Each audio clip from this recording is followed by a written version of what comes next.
Imagine करो कि आप स्पेस के शांत अंधेरे में तैर रहे हो।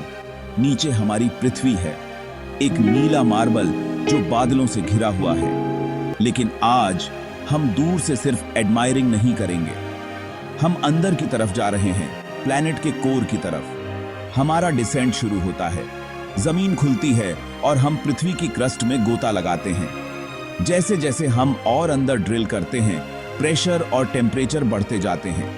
हम जानी पहचानी चीजों को पीछे छोड़ देते हैं और ऐसी जगह में एंटर करते हैं जहां अनइमेजिनेबल हीट और प्रेशर है।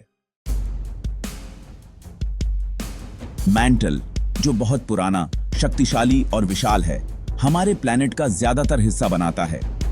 यहां चट्टान सेमी सॉलिड है जो बड़े बड़े कन्वेक्शन करंट्स में धीरे धीरे बहती है। ये करंट्स ऊपर की टेक्टोनिक प्लेट्स को चलाते हैं, ज्वालामुखी और अर्थक्वेक्स को बढ़ावा देते हैं। हमारे वेसल का हल चमकने लगता है जब हम आग और चट्टान के इस उबलते समुद्र में नेविगेट करते हैं। प्रेशर सरफेस के मुकाबले 1 मिलियन गुना से ज्यादा है। टेम्परेचर 3000 डिग्री सी से ऊपर पहुंच जाता है। मिनरल्स ट्रांसफॉर्म होते हैं, डायमंड्स बनते हैं और फिजिक्स के नियम अपनी लिमिट्स तक पहुंच जाते हैं। यह क्रिएशन और डिस्ट्रक्शन की जगह है, एक जियोलॉजिकल वंडरलैंड। जैसे जैसे हम नीचे जाते हैं, मैंटल का फ्लो कुछ और भी अजीब चीज को रास्ता देता है। चट्टान पूरी तरह से अपनी फॉर्म खो देती है। हम अगली बाउंड्री के पास पहुंचते हैं जहां सॉलिड रॉक लिक्विड मेटल का समुद्र बन जाती है। हम पृथ्वी के आउटर कोर में एंटर करने वाले हैं। हम आउटर कोर में एंटर करते हैं। पिघले हुए आयरन और निकल का एक विशाल समुद्र। टेम्परेचर 5000 डिग्री से डूसी तक पहुंच जाता है और प्रेशर सरफेस के मुकाबले लाखों गुना ज्यादा होता है। हमारा वेसल लिक्विड मेटल के शक्तिशाली करंट्स में नेविगेट करता है जो केओटिक मोशन में घूम रहे हैं। यहां जोडायनामो पैदा होता है। पिघले हुए आयरन का मूवमेंट पृथ्वी का मैग्नेटिक फील्ड बनाता है। यह इनविजिबल शील्ड जीवन को घातक सौर विकिरण से बचाती है। आउटर कोर मेंटल से ज्यादा चौड़ा है, मंगल से भी बड़ा एक छिपा हुआ स्फीयर।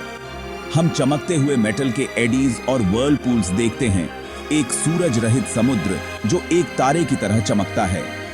इसका स्केल स्टैगरिंग है, ऊर्जा इमेंस है। हम आखिरी सीमा के करीब पहुंच रहे हैं, हमारे प्लैनेट का बिल्कुल बीचों बीच। घूमते हुए करंट्स धीमे हो जाते हैं। हमारे सेंसर्स आगे एक सॉलिड सरफेस डिटेक्ट करते हैं। इनर कोर इंतजार कर रहा है। हम इनर कोर पर पहुंचते हैं। आयरन और निकल की एक सॉलिड बॉल जो सूरज की सतह से भी ज्यादा गर्म है। जबरदस्त प्रेशर मेटल एटम्स को क्रिस्टलाइन स्ट्रक्चर में धकेलता है। हमारा वेसल इस चमकते हुए बेदाग स्फीयर पर उतरता है। इनर कोर बढ़ रहा है, मिलीमीटर दर मिलीमीटर, जैसे जैसे आउटर कोर क्रिस्टलाइज होता है।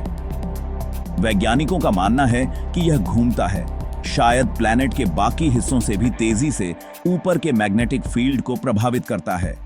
यहां ग्रेविटेशनल सेंटर पर हम एक जीवित दुनिया की गहरी गूंज महसूस करते हैं। यह एंकर पॉइंट है, पृथ्वी की शक्ति और स्थिरता का स्रोत है। हमारा समय कम है, वेसल अपनी लिमिट्स तक पहुंच चुका है। हम अपना डेटा इकट्ठा करते हैं, असंभव को देखते हैं और वापस जाने की तैयारी करते हैं। प्लैनेट का दिल केओस नहीं है, बल्कि सॉलिड, स्टेबल शक्ति है। एक आखिरी नजर के साथ हम अपना असेंट शुरू करते हैं। हम पृथ्वी के कोर के मिस्ट्रियों को सरफेस पर वापस ले जाते हैं। हमारा असेंट यात्रा को उल्टा करता है, लेकिन हमारी समझ हमेशा के लिए बदल गई है। हम लिक्विड आयरन के समुद्र, मैंटल के उबलते करंट्स और आखिरकार क्रस्ट से होकर ऊपर आते हैं। सूरज की रोशनी में निकलते हुए हम जानते हैं कि जोडायनामो का शील्ड, मैग्नेटोस्फीयर, सभी जीवन की रक्षा करता है। यह सौर हवा को डिफ्लेक्ट करता है, हमारे एटमॉस्फेयर को बचाता है और पानी और जीवन को पनपने देता है। ऑरोरा इसकी विजिबल सिग्नेचर हैं, ऊपर लड़ी गई लड़ाई की याद दिलाते हैं। पृथ्वी की कहानी बहुत गहराई में लिखी गई है, सिर्फ इसकी सतह पर नहीं। टेक्टोनिक प्लेट्स से लेकर घूमते हुए आयरन के समुद्र तक गहरी पृथ्वी जीवन को बनाए रखती है। हम एक नई समझ के साथ वापस आते हैं। हमारा प्लैनेट जीवित है, डायनामिक है और एक दूसरे से जुड़ा हुआ है।